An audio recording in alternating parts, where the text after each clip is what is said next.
Hello मेरे प्यारे प्यारे चमकने वाले जुगनूस, क्या हालचाल। Welcome back to the Jugnu series. Jugnu series में हम लोग क्लास 11th का चैप्टर नंबर 2 पढ़ रहे हैं, जिसका नाम है स्ट्रक्चर ऑफ एटम। एंड इस चैप्टर को हम लोग अच्छे लेवल पर, जेई लेवल पर, नीट लेवल पर और अच्छे ओलंपियाड्स लेवल पर पढ़ रहे हैं। और आपने देखा होगा कि ऐसी कई चीज़ें मैंने अभी इसके अंदर पढ़ाई है जो शायद सीबीएसई वालों ने हटा दी है, लेकिन हम लोगों को उसको यहाँ पर कवर अप करना है। तो गाइस, पिछले लेक्चर में हम लोगों ने रदरफोर्ड मॉडल ऑफ एटम के बारे में देख लिया था। हमने रदरफोर्ड मॉडल ऑफ एटम की ड्रॉबैक्स देख ली थी, लेकिन मैंने आपसे कहा था कि भले रदरफोर्ड का मॉडल फेल हो गया हो, लिमिटेशंस आ गई हो, बट रदरफोर्ड के मॉडल से हमें न्यूक्लियस के बारे में पता चल गया था। रदरफोर्ड के मॉडल से हमें एक बहुत इंपॉर्टेंट चीज पता चल गई थी, दैट इज न्यूक्लियस। और गाइस, हमें यह पता चल गया था कि जो न्यूक्लियस है, न्यूक्लियस के अंदर सारे के सारे प्रोटॉन्स भरे हुए होते थे एंड न्यूक्लियस के अंदर सारे के सारे न्यूट्रॉन्स भी भरे हुए होते थे। तो हमें यह पता चला कि एक एटम के अंदर न्यूक्लियस होता है जिसमें सारे न्यूट्रॉन एंड प्रोटॉन्स होते हैं। अब यहां पर एक सवाल आता है कि जैसे ही न्यूक्लियस के बारे में पता चला, हमें यह पता करने की कोशिश करने लगे लोग कि यार न्यूक्लियर स्टेबिलिटी किस चीज पर डिपेंड करती है। सर, न्यूक्लियर स्टेबिलिटी का मतलब क्या है? याद करो, मैंने आपको बैक्यूरेल के बारे में पढ़ाया था। मैंने आपको थोड़ी देर पहले बैक्यूरेल के बारे में पढ़ाया था। और जस्ट अ सेकेंड, हाँ, तो हम लोगों ने बैक्यूरेल के बारे में पढ़ा था और मैंने आपको बताया था कि बैक्यूरेल ने रेडियो एक्टिविटी के बारे में हमें बताया। और हमें यह पता चला कि रेडियो एक्टिव सब्सटेंसेस के अंदर से alpha particle, beta particle, gamma particle निकलते हैं। और हमने देखा था कि मैरी क्यूरी जो साइंटिस्ट थी जिनकी मौत ब्लड कैंसर की वजह से हुई थी, वो यूरेनियम नाम के एलिमेंट पर काम कर रही थी जो रेडियो एक्टिव साबित हुआ। तो यहां पर हम लोगों के लिए एक बहुत इंपॉर्टेंट टॉपिक आया कि यार एक न्यूक्लियस की स्टेबिलिटी किस फैक्टर पर डिपेंड करती है, या अगर आप और मैं एक एलिमेंट के अंदर कितने प्रोटॉन और कितने न्यूट्रॉन को देखें तो हम कैसे पता लगा पाएंगे कि एक न्यूक्लियर स्टेबिलिटी क्या हो सकती है। तो गाइज, यहां पर आप लोगों को न्यूक्लियर स्टेबिलिटी पता लगाने के लिए, in order to find the nuclear stability, in order to find the nuclear stability, in order to find the nuclear stability, हम लोग यहां पर n यानी न्यूट्रॉन बाय p यानी प्रोटॉन का हम लोग यहां पर रेशो निकालेंगे। We will find out the ratio of neutron by proton. ठीक है, अब यहां पर एक बात ध्यान रखना, that if the neutron by proton का ratio is nearly equal to 1, है ना, इज नियरली इक्वल टू 1। और ये कौन सी कंडीशन में होगा? ये तभी कंडीशन फ्रूटफुल होगी या फुलफिल होगी जब तुम्हारे number of proton number of neutrons के बराबर होंगे। तो जब आपके एक एटम में या एक एलिमेंट में न्यूक्लियस के अंदर प्रोटॉन और न्यूट्रॉन का नंबर बराबर होगा, उसके n/p का रेशो 1 के बराबर होगा एंड इज स्टेबल, और वो स्टेबल होगा। जैसे मैं आपको एक एग्जांपल बताऊं इसकी स्टेबिलिटी का। फॉर एग्जांपल, अगर मैं यहां पर बात करूं कार्बन की, तो गाइस कार्बन का हम लोग सब जानते हैं एटॉमिक नंबर 6 होता है एंड एटॉमिक मास 12 होता है। अब अभी कुछ देर के लिए तो आपको ये शायद समझ में ना आए कि कैसे हुआ, लेकिन क्लास 9th में ऑलमोस्ट हम लोग ये सब पढ़ के आ चुके हैं। मैं आज की क्लास में आगे चल के और डिस्कस करूंगा, बट अभी यह बात ध्यान रखना कि कार्बन के अंदर यह पता लगाया गया कि न्यूट्रॉन का नंबर भी 6 है, प्रोटॉन का नंबर भी 6 है। क्या ये बात मेरे प्यारे बच्चा लोगों को समझ में आ रही है? क्या ये बात मेरे प्यारे प्यारे गुलजारी लालों को समझ में आ रही है? कोई दिक्कत, कोई परेशानी? पक्का?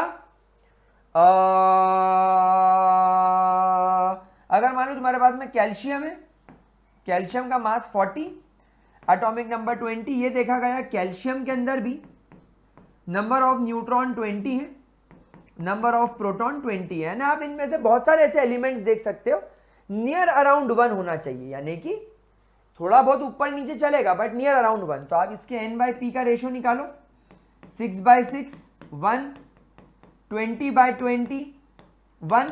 इसका मतलब ये है कि ये स्टेबल है, इसका मतलब है कि ये स्टेबल है। अब जैसे मैं आपको एक बात और बताऊं, सोडियम का एटॉमिक नंबर 11 होता है और मास 23 होता है। तो ये देखा गया कि इसके अंदर न्यूट्रॉन का नंबर 12 है और प्रोटॉन का नंबर 11 है।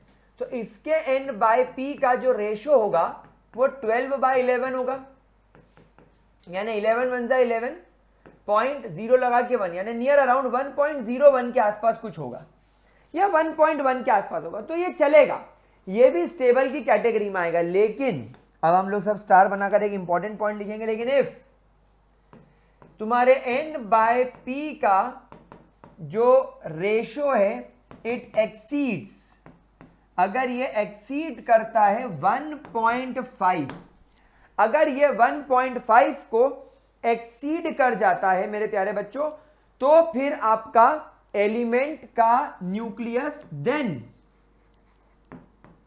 आपका जो न्यूक्लियस होता है it becomes unstable.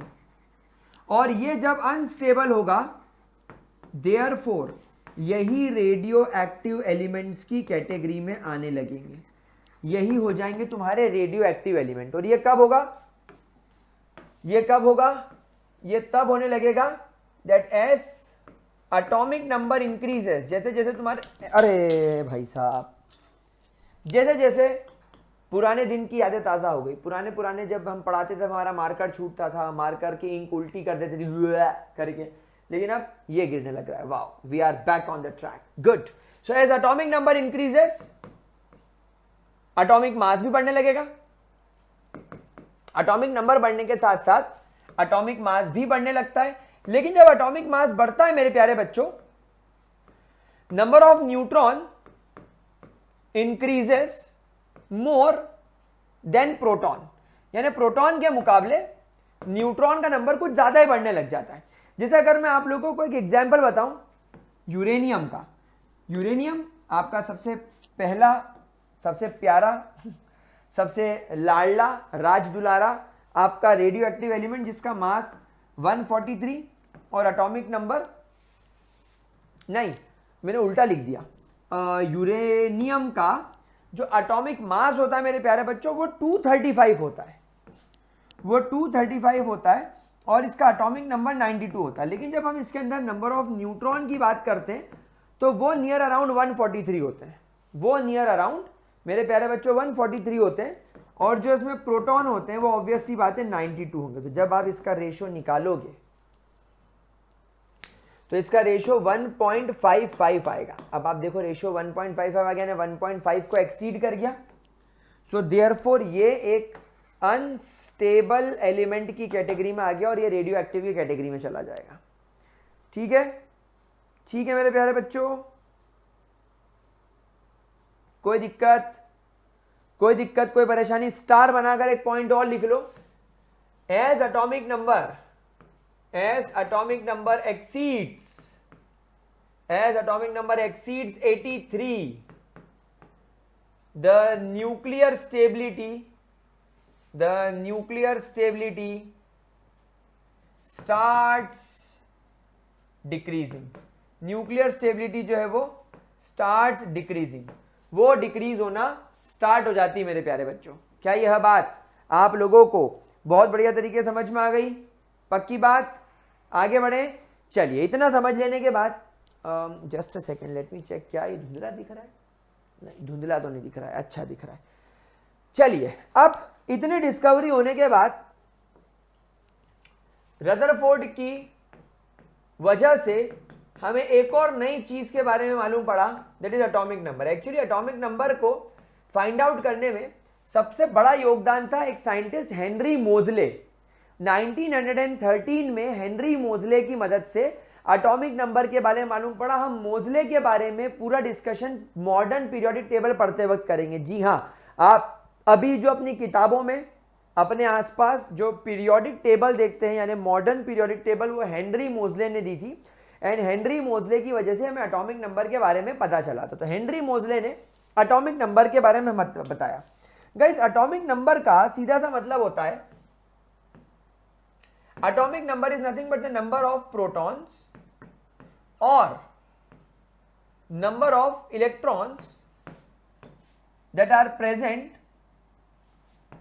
in a neutral atom. आपके एक न्यूट्रल एटम के अंदर कितने प्रोटॉन या कितने इलेक्ट्रॉन बराबर होंगे. गाइज यहां पर मैंने न्यूट्रल एटम इसलिए लिखा है क्योंकि इन न्यूट्रल एटम, यहां पर एक खास बात हमें ध्यान रखनी पड़ेगी, that in your neutral atom, आपके न्यूट्रल एटम के अंदर number of protons remains equal to number of electrons. Number of protons number of electrons के बराबर रहेंगे. लेकिन अगर हम आयंस के केस में बात करें, बट हम लोग यहां पर आयंस के केस में बात करें तो therefore in case of ions या तो इलेक्ट्रॉन दिया जाएगा या तो इलेक्ट्रॉन लिया जाएगा. In case of ions either electron was donated, या तो आप लोगों ने इलेक्ट्रॉन डोनेट कर दिया, इलेक्ट्रॉन वॉज डोनेटेड, और इलेक्ट्रॉन वॉज एक्सेप्टेड, या तो आप इलेक्ट्रॉन डोनेट करोगे तो इलेक्ट्रॉन कम हो जाएगा, एक्सेप्ट करोगे तो इलेक्ट्रॉन बढ़ जाएगा. तो यहां पर इलेक्ट्रॉन का नंबर प्रोटॉन के बराबर नहीं होगा. Hence proton will not be equal to electron. Therefore in this case आप लोग केवल एटॉमिक नंबर को डिफाइन करेंगे. Therefore in this case atomic number can be defined as number of protons in the ion. यानी अगर आपके पास में ion है तो आप उसको केवल नंबर ऑफ प्रोटॉन से डिफाइन करोगे, लेकिन अगर न्यूट्रल एटम है तो इलेक्ट्रॉन एंड प्रोटॉन आपको दोनों के बारे में पता चल जाएगा. क्या ये बात मेरे प्यारे बच्चों को बहुत अच्छे तरीके से समझ में आ रही है? गाइस एटॉमिक नंबर के बारे में एक बात और ध्यान रखना, it is always denoted by Z. Atomic number is always denoted by Z. Great. Atomic number के बाद में अगली चीज हमें जो मालूम पड़ी, मतलब मालूम तो पहले से थी लेकिन हम लोगों ने उसको सिंप्लीफाई कर दिया, क्योंकि पहले हम लोग एटॉमिक मास को याद करो, some basic concept of chemistry में मैंने आपको सिखाया था दैट एटॉमिक मास हमेशा हम 1 AMU लेकर चलते हैं, लेकिन ये 1 AMU की वैल्यू 1.67 इंटू 10⁻⁻24 ग्राम्स होती है. बड़ा कॉम्प्लिकेटेड था तो हम उसको AMU में लिया है ना. और बाद में हमें यह मालूम पड़ा दैट तुम्हारे प्रोटॉन का mass is taken as 1 AMU, तुम्हारे न्यूट्रॉन का mass is also taken as 1 AMU. तो अब हम लोग इलेक्ट्रॉन, प्रोटॉन और न्यूट्रॉन के मास को भी AMU में लिखना स्टार्ट कर दिया. तो अब हमारे लिए मास निकालना बड़ा आसान हो गया. ग्राम्स की जगह हम लोग AMU यूज करते हैं, है ना. तो यहां पर हम लोग क्या करेंगे, atomic mass denoted by A, atomic mass denoted by A is always equal to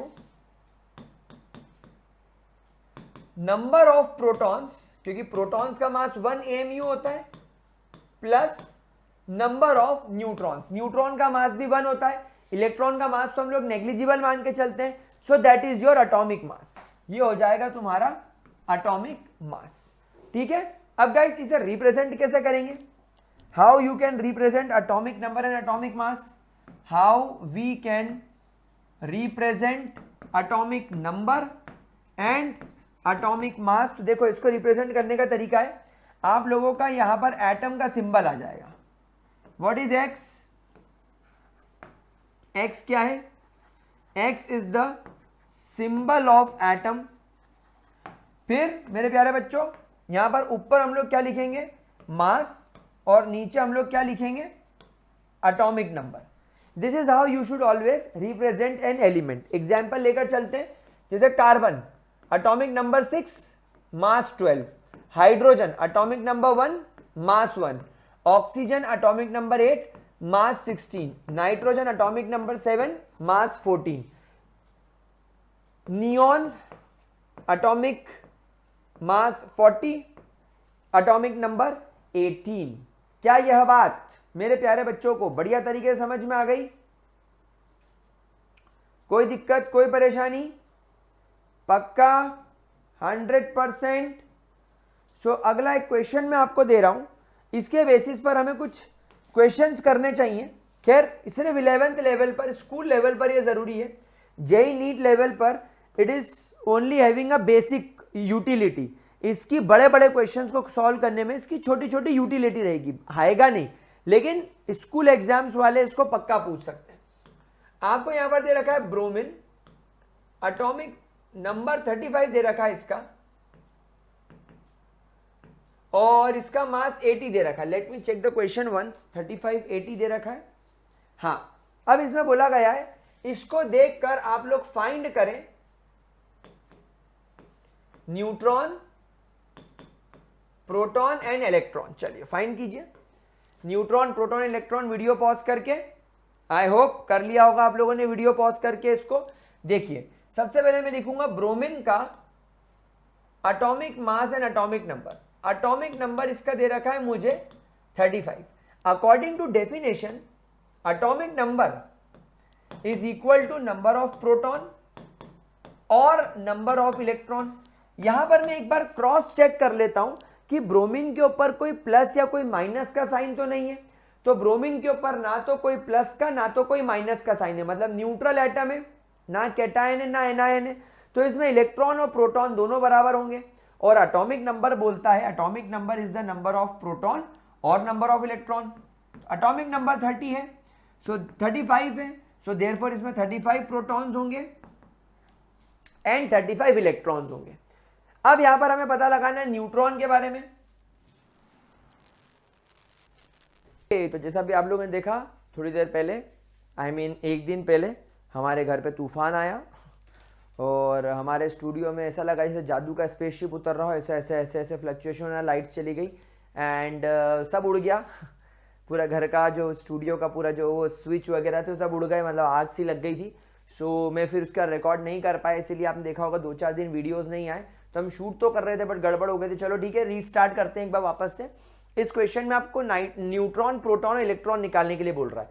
तो क्योंकि आप लोगों को यहाँ पर एटॉमिक नंबर गिवन था, तो एटॉमिक नंबर का डेफिनेशन जैसा मैंने आपको पढ़ाया, एटॉमिक नंबर क्योंकि ये न्यूट्रल एटम है तो एटॉमिक नंबर का मतलब होता है number of electron and number of proton. तो हमको इलेक्ट्रॉन प्रोटॉन का नंबर 35 पता चल गया। अब हमें यहाँ पर atomic mass is equal to neutron plus proton, इससे हम लोग एटॉमिक नंबर मास निकाल लेते हैं। गाइज यहाँ पर आपको एटॉमिक मास 80 दे रखा है। हम लोग सब जानते हैं एक प्रोटॉन का मास 1 होता है और एक न्यूट्रॉन का मास भी 1 होता है। तो neutron plus proton is 35। So neutron will become equal to 80 minus 35 यानी कि 45। तो आपके न्यूट्रॉन का नंबर आपको मिल गया 45। क्या ये चीज क्लियर हुई? क्या ये चीज मेरे प्यारे बच्चों को क्लियर हुई? तो इस तरीके के आप लोगों को ढेर सारे क्वेश्चंस कभी कभी करने को आ सकते हैं। क्वेश्चन हम लोग और उठाते हैं। एक स्पीशीज है, एक स्पीशीज है उसमें इलेक्ट्रॉन 18 है। एक स्पीशीज है, उस स्पीशीज के अंदर इलेक्ट्रॉन 18 है,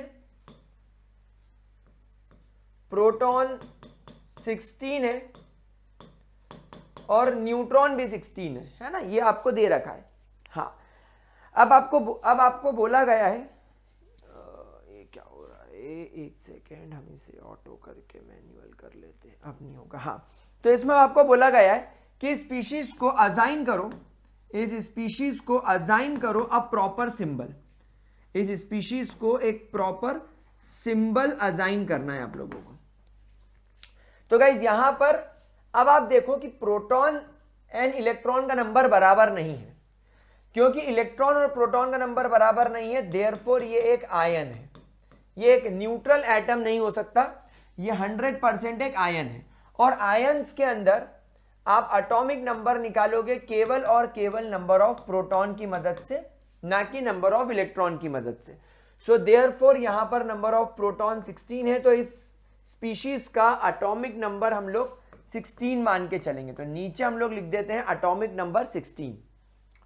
अब क्योंकि यहां पर एटॉमिक मास निकालना है, तो वो होता है number of neutron plus number of protons. So neutron का नंबर इज 16, प्रोटॉन का नंबर इज 16, तो it will become equal to 32। तो इस एलिमेंट का एटॉमिक मास हो जाएगा 32। लेकिन सर प्रॉब्लम ये आ रही है कि इसमें 18 इलेक्ट्रॉन्स हैं। तो गाइज यहां पर एक बात समझना, क्योंकि इसका एटॉमिक नंबर 16 है, नंबर ऑफ प्रोटॉन 16 है, तो जब ये न्यूट्रल रहा होगा, और आप लोग सब जानते हैं जब कभी भी कोई एलिमेंट का एटम अपने न्यूट्रल फॉर्म में होता है उसमें इलेक्ट्रॉन और प्रोटॉन का नंबर बराबर होता है। उसमें इलेक्ट्रॉन और प्रोटॉन का नंबर बराबर होने का मतलब है कि इसके पास प्रोटॉन तो घट बढ़ नहीं सकते। एक बात हमेशा ध्यान रखना, इलेक्ट्रॉन ही कम या ज्यादा हो सकते हैं, प्रोटॉन नहीं। तो अगर प्रोटॉन का नंबर 16 है मतलब प्रोटॉन तो 16 ही रहे होंगे। इसका मतलब है कि जब ये न्यूट्रल रहा होगा तब इसके पास में इलेक्ट्रॉन भी 16 रहे होंगे। लेकिन अब इसके पास में 18 इलेक्ट्रॉन आ गए, मतलब इसने 2 इलेक्ट्रॉन एक्सेप्ट कर लिए। सो 2 इलेक्ट्रॉन एक्सेप्ट करने की वजह से मैं मास को इधर शिफ्ट कर देता हूं। आप मास ऊपर लिख सकते हो, एटॉमिक नंबर नीचे लिखोगे और इसकी पावर में आ जाएगा -2। तो बेसिकली इस तरीके से आपको सिंबल असाइन करना है। एक बात मैं आपको बता दूं, एटॉमिक नंबर 16 एंड मास 32, इतना हमें पता होना चाहिए कि सल्फर का होता है। तो बेसिकली ये S-2 है जिसका मास 32 है और एटॉमिक नंबर 16 है, तो ये सल्फर की बात कर रहा है। तो मेरे प्यारे बच्चों इस तरीके के आप लोगों को क्वेश्चंस आ सकते हैं। चलिए अब हम आगे चलते हैं, हमारी क्लास को आगे बढ़ाते हैं और हम लोग कुछ और दूसरे टॉपिक्स के बारे में बात करना स्टार्ट करते हैं। सबसे पहले हम लोग बात करेंगे आइसोटोप्स के बारे में। चलिए अब हम लोग यहां पर बात करेंगे कि आइसोटोप्स क्या होते हैं।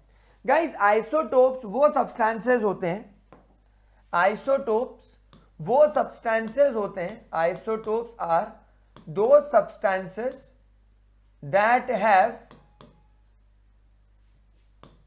same atomic number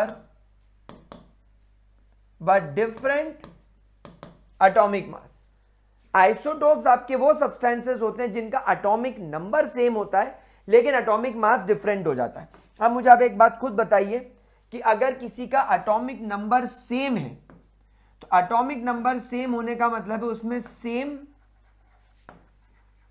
number of electron and protons रहे होंगे, लेकिन एटॉमिक मास डिफरेंट हो जाने का मतलब है कि उस एलिमेंट में इलेक्ट्रॉन और प्रोटॉन तो बराबर है, तो केवल क्या डिफरेंट हो सकता है, it only differs in terms of number of neutron. इस पर काफी बार सवाल देखे गए हैं कि एक आइसोटोप्स के अंदर क्या डिफरेंट होता है। तो बच्चा बोलता है सर आइसोटोप के अंदर मास डिफरेंट होता है, लेकिन ऑप्शन में इलेक्ट्रॉन, प्रोटॉन, न्यूट्रॉन और न्यूक्लियस आ जाता है। तो बच्चा बोलता है अरे यार ये मैं कैसे पता लगाऊं।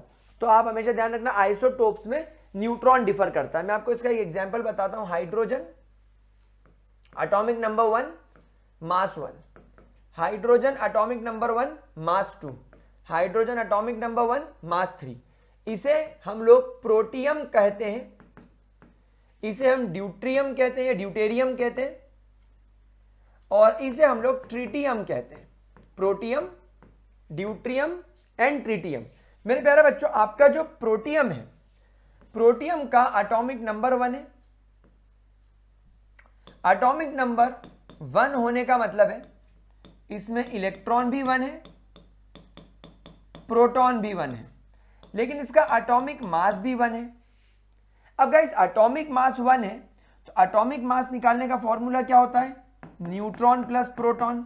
एटॉमिक मास 1, न्यूट्रॉन का नंबर नहीं पता, प्रोटॉन का नंबर 1, तो न्यूट्रॉन की वैल्यू हो गई 0।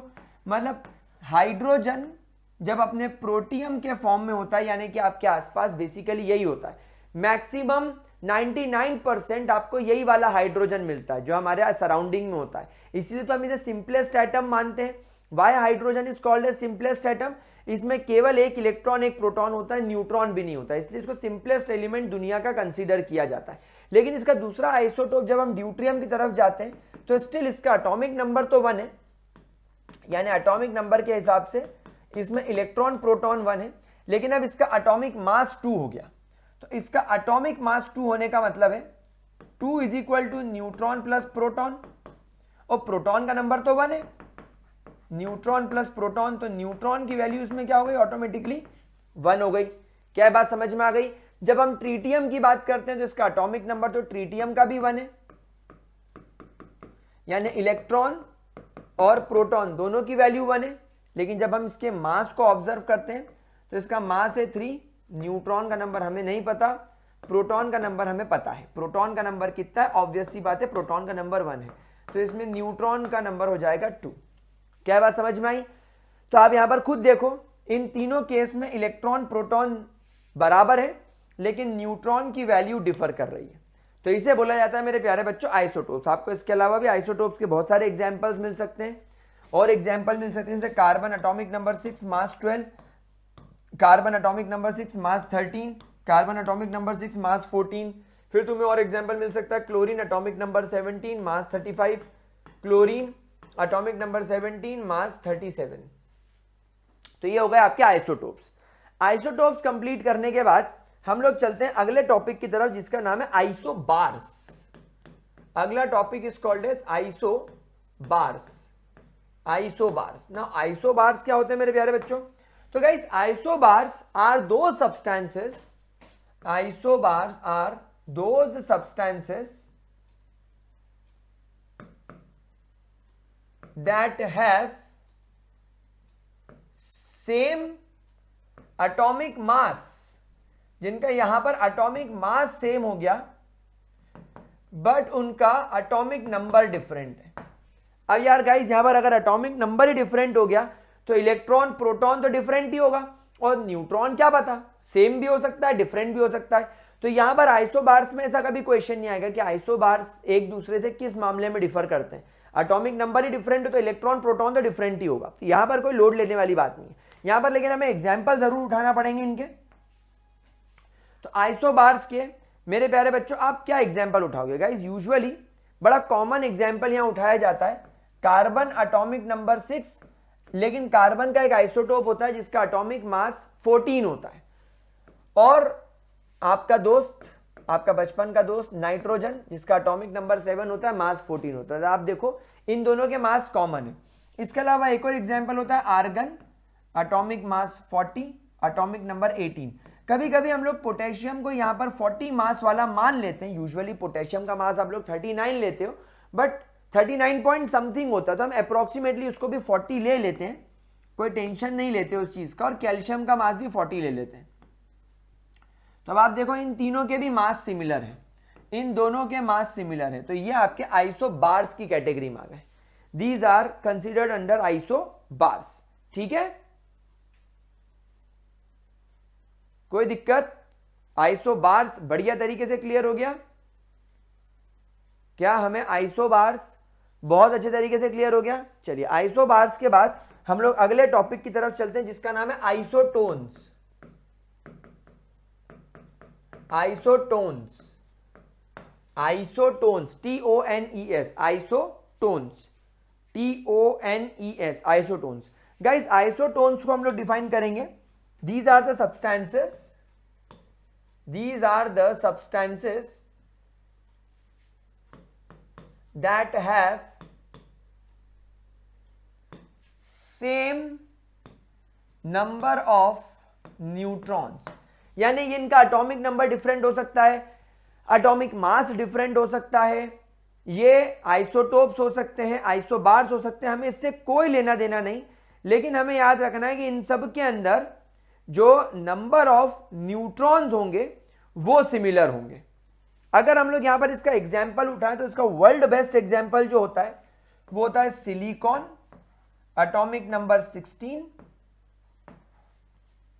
Sorry silicon atomic number 14, mass 40, phosphorus atomic number 15, mass 41, and sulphur atomic number 16 and mass 32।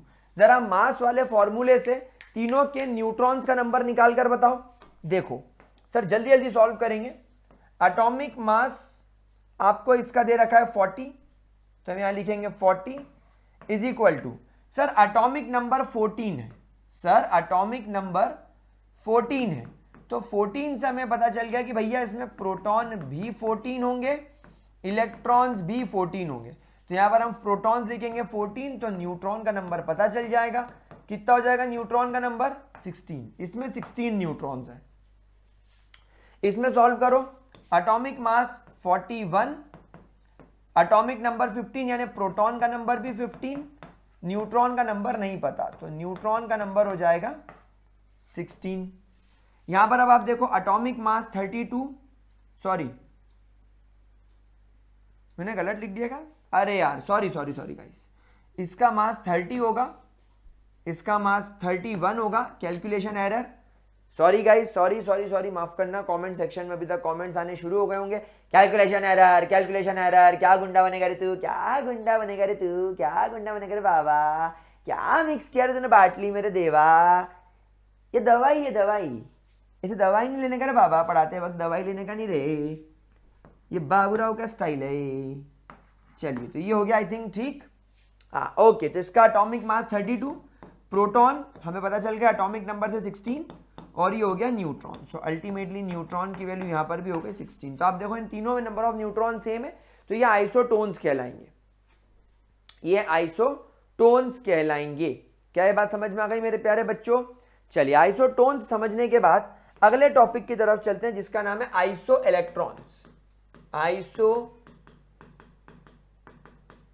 Electrons, iso electrons. Sir iso electrons नाम तो समझ में आ रहा है, स्पीशीज, अब यहां पर आपने सब्सटेंस नहीं लिखा सर, अब आपने यहां पर स्पीशीज लिखा। स्पीशीज क्यों? क्योंकि इसके अंदर मैं आयंस भी कंसीडर करूंगा। तो species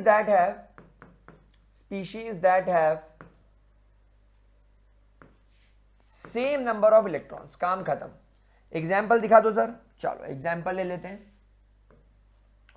oxygen atomic number 8 -2 charge, fluorine atomic number 9 -1 charge, neon atomic number 10 no charge, sodium atomic number 11 +1 charge, magnesium atomic number 12 +2 charge, aluminium atomic number 13 +3 charge. इनको जरा ध्यान से देखो। ऑक्सीजन एटॉमिक नंबर 8 मतलब 8 electron, -2 charge मतलब 2 electron ले लिए, तो टोटल इलेक्ट्रॉन हो गए 10। फ्लोरीन एटॉमिक नंबर 9 यानी 9 इलेक्ट्रॉन, -1 चार्ज यानी 1 इलेक्ट्रॉन ले लिया। नेगेटिव चार्ज कब आता है? जब इलेक्ट्रॉन लिया जाता है। सो 9 इलेक्ट्रॉन पहले से थे, 1 इलेक्ट्रॉन ले लिया यानी कि 10 electron. Neon already atomic number 10 है, ना कुछ लिया ना कुछ दिया, मतलब 10 इलेक्ट्रॉन। सोडियम एटॉमिक नंबर 11 यानी 11 इलेक्ट्रॉन्स, +1 चार्ज यानी 1 इलेक्ट्रॉन चला गया, 11 में से 1 इलेक्ट्रॉन चला गया, 10 इलेक्ट्रॉन बच रहे। मैग्नीशियम एटॉमिक नंबर 12, 12 इलेक्ट्रॉन्स थे, 2 इलेक्ट्रॉन छोड़ दिए, +2 charge, 10 electrons. Aluminium atomic number 13 यानी 13 इलेक्ट्रॉन्स थे, 3 इलेक्ट्रॉन चले गए। तो ये हो गई मेरे प्यारे बच्चों आप लोगों की आइसो इलेक्ट्रॉनिक स्पीशीज। क्या चीज क्लियर हो गई? क्या ये चीज क्लियर हो गई? चलिए आइसो इलेक्ट्रॉन्स के बाद हम लोग बात करेंगे आइसोस्टर्स की।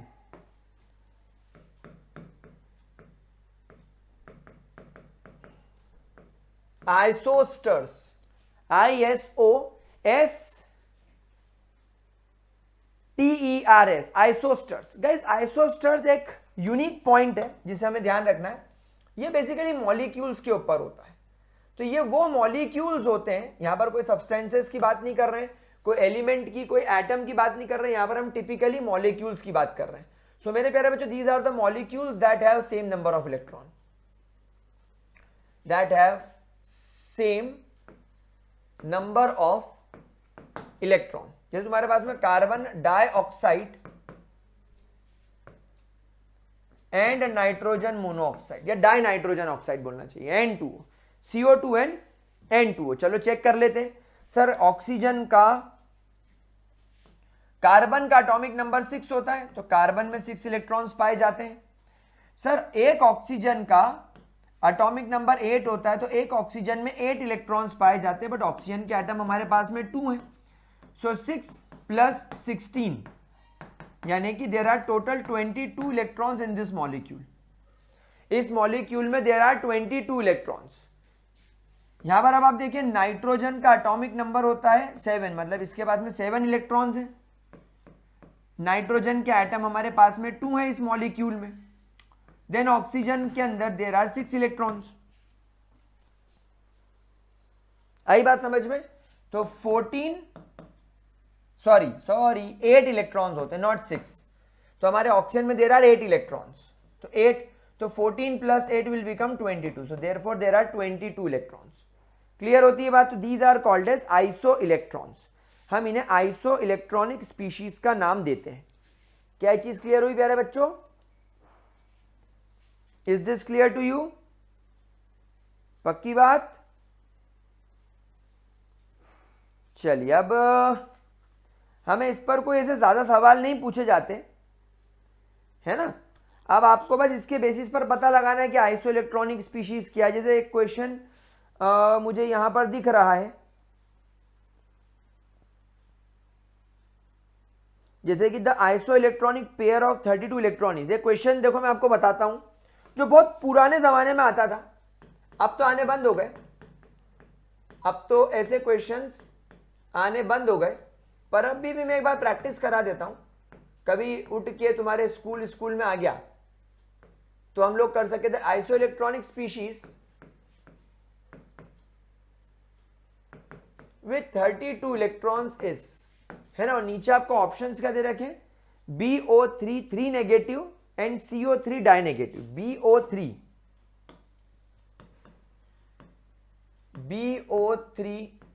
3 नेगेटिव एंड CO3 डाइनेगेटिव।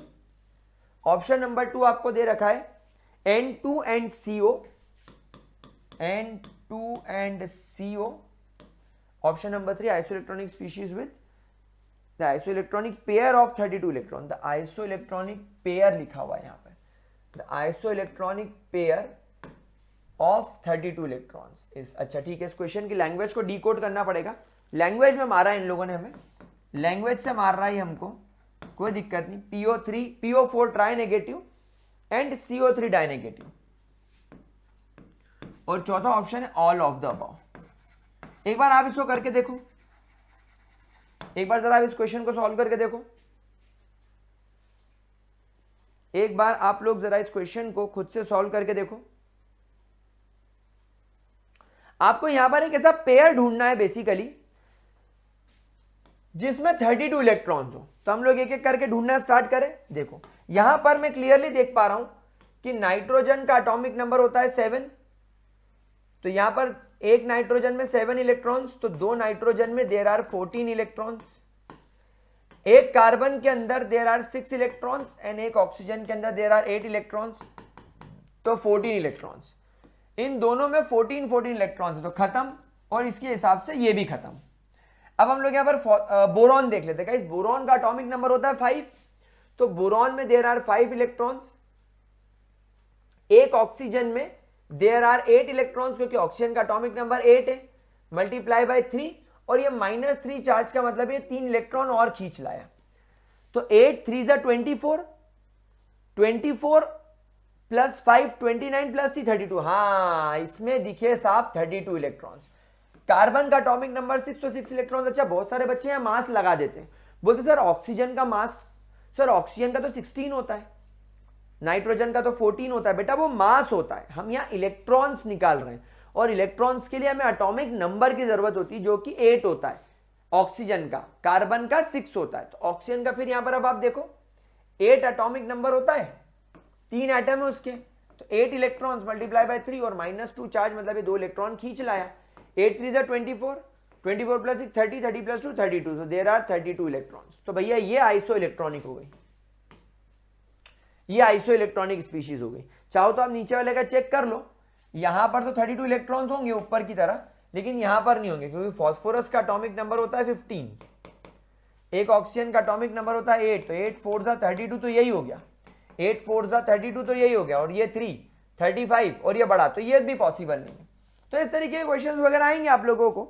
तो यहां पर गाइस हम लोगों का ये वाला लेक्चर में एंड करूंगा, क्योंकि अब अगले लेक्चर से हम लोग शुरुआत करेंगे कि नील बोर के मॉडल ऑफ एटम के पहले वो कौन कौन से डेवलपमेंट्स थे जो रदरफोर्ड नहीं समझ पाए थे, जिन पर रदरफोर्ड ने स्टडी नहीं की थी, लेकिन नील बोर ने अपने मॉडल को प्रपोज करने से पहले करी थी। तो हम लोग यहां पर इलेक्ट्रोमैग्नेटिक रेडिएशंस पढ़ेंगे, हम लोग यहां पर इलेक्ट्रोमैग्नेटिक रेडिएशंस के बाद में हम लोग प्लैंक्स क्वांटम थ्योरी उसके अंदर देखेंगे, हम लोग फोटो इलेक्ट्रिक इफेक्ट उसके अंदर देखेंगे, उसके बाद हम लोग स्पेक्ट्रम की ओर चलेंगे और उसको सबको कंप्लीट करने के बाद फिर हम लोग नील बोर के मॉडल को समझने के लिए 100% रेडी हो जाएंगे। तो आज का लेक्चर ये खत्म कर रहे हैं। Thank you so much for watching, bye bye, take care, see you in the next lecture guys.